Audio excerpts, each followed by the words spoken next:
What's going on, everybody? It's your boy C-Zar, and we are talking about Zebec today, ZBCN. Hit that like button, subscribe if you want to see more content like this, and let's get into it, my friends. It is the 29th day of August, and here we are at about $0.042 with a low today all the way down at 0.004 as it stands. 10 hours, 30 minutes left in the day. This move down was a little bit lower than anticipated, but I don't mind what we're doing here. I think we're having a decent reaction. Finding support at this area, we can move up. What I don't like is how it seems as though we're taking a little bit of a deconstructive move on this overall move up. We were right in the area where we should have been breaking out and seeing new all-time highs, but in Zebec's defense there, Bitcoin and some of the top cryptos in the market have been put on pause as well in this time. So that could be affecting the price as well.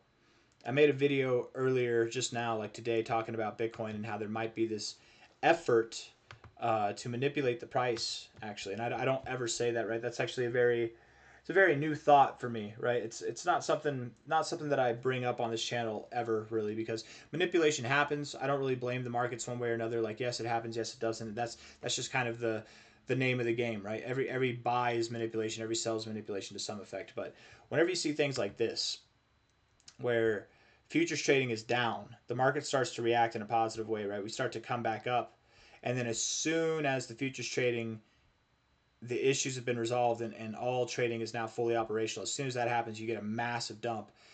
The rumors of the exchanges manipulating the markets in order to push the price down and liquidate all these long positions, it's pretty coincidental, is it not? It's pretty uncanny, the reactions that we're having here. And it makes sense, right? Think about it. If there's long positions, first off, the exchanges are the ones that make money whenever those long positions get liquidated. That money goes to the exchanges. Secondly, and of course, some of it goes to short positions too, but if they're shorting, it's going to them, on top of the liquidations going to them as well. Secondly, whenever the price does move up, which I think we're being held down, I think the price will move up. Whenever it does move up, they have to pay less longs now. Whenever the longs are in the green, they're the ones the exchange has to pay these longs out whenever they cash out. So there's less. They're making money and they're paying out less, right? It's like a win-win if they clear out these longs. Nobody knows what's happening, but it's pretty coincidental evidence right here. I don't know. And with that, again, is this a manipulated effort? I remember yesterday we were talking about manipulation being a cop out, and I think it is a cop out for the most part. I really do think that it is a cop out. But maybe, you guys, maybe there is some manipulation. I kind of concede to that, especially the past 24 hours and this coincidental mishap here. I feel like that's a pretty clear sign, but you never know, right? You never know. Maybe things are just moving down because people are panic selling. Maybe things are moving down because we're not moving up fast enough. There's all kinds of possibilities. Maybe it's everything all at once, right? Maybe ZBCN is a garbage coin and it's going to go to zero. Probably not. That's probably not the case. But let's get into some short-term analysis. We'll come back out to the daily. We'll stop talking about these hypotheticals, okay? But looking at this here on the 1 hour time frame, I gotta admit too, if you're looking at this price action right here, it kind of looks robotic. Right? This looks a little bit more natural. This looks a little bit more natural, but this looks a little bit robotic. You get that robotic look in low volume manipulated times as well. 1 hour time frame here. RSI is very bearish. Absolutely, it's very bearish. We've got lower highs throughout the whole thing. We have higher highs right now on the RSI. That's hidden bearish divergence. I wouldn't be too excited about that. Stochastics look bearish as hell, and the MACD is also pretty bearish. You're getting higher highs on all of them with lower highs in the price. It's not a good thing. So I don't like that. That's not encouraging. Let's look at the 4 hour time frame. 4 hour time frame, things start to shape up a little bit. We're right at this area that we found support before. Might we find support here? I think we could. Right, depending on what we do, we got 2 hours 26 minutes left in the day. No, in this 4 hour candle, and in the day we have, I think, another 10 hours 26 minutes. So if by the end of the day we can move up, if we can have a reaction like this, that would actually look good, because then we have a V and another V, or maybe a U, depending on how we do it. That kind of double bottom reaction would be nice. As long as we hold this line, I'm not worried about the price for ZBCN, okay? We are maintaining that bullish posturing, because overall, we look at the daily time frame, things are bullish. Looking at the 4 hour, getting oversold, coming out like this, that's nice, but can it persist? That's the question, right? We need to persist, and ideally not just persist to like the 50 or even above the 50, but persist all the way up to the overbought zone. We need to get into the overbought zone, right? Here we stopped here, we went lower. We stopped here, we didn't get overbought. We had a nice little rally, but inevitably we went lower. We want to get into the overbought zone, okay? You do have bullish divergence on your MACD.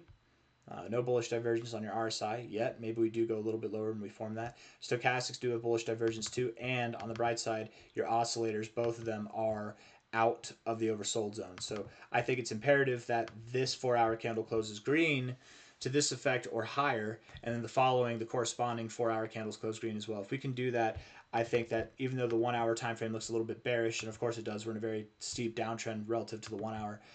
Even with that, the 4-hour could actually save the day here if we continue to close green. If we close green, the next target area would be about 0048, 0049, somewhere in that area, right? Maybe even 0046 at the least. And then we should be moving up higher. From there, whenever we get above 0053, we're looking for 0057 and beyond. And really, once you get above this high, you guys, it's back to that same thought that we had back here, which is whenever we start moving, it's going to be at that very fast pace. You're dilly-dallying now.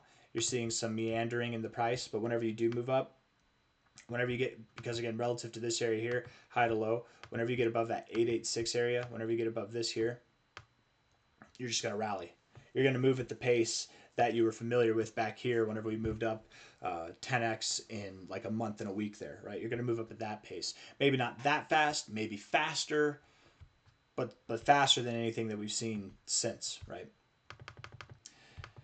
On the daily RSI, or sorry, the daily time frame here, the daily fibs,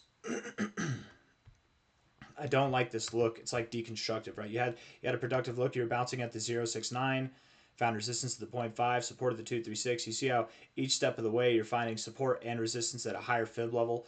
Now you're doing that, but to the opposite effect. You're finding support and resistance at lower fib levels, at least as of now. If the 0.5 holds, that's nice, because just as this here was kind of a bearish reversal, this could be a bullish reversal holding this, but you need to hold the 0.5. If we don't hold the 0.5, we're going down to the 382, which is down at about 20355. And that's a fine area to find support. Maybe that's what you do. Maybe you go lower. Maybe that's the beginning of more downside to come. Who knows? But I don't think that's what's going to happen. I'm just saying it's imperative that we do hold the 0.5 area, okay? We do not want to see a day close below 204, okay? And then once we get above about, I mean, really, it's like 2053. Once you get above about 2053, you should be home free. And at that point in time, we're looking for targets at a cent, higher than that. Ultimately, the next high, the next all-time high stopping point that we're looking for is something between about 2 cents to 4.5 cents, and maybe even higher than that, right? But this is the area that we're looking for. Whether we get there or not by the end of September is still up in the air. It depends on what Bitcoin and the rest of crypto is doing, but I have faith that we can get there by the end of September, if not, at the very least, break out to new all-time highs by then. I got nothing else for you guys. I hope you liked the video. If you did, hit the like button, subscribe. Thank you all. Take care of yourselves, all right? Bye-bye.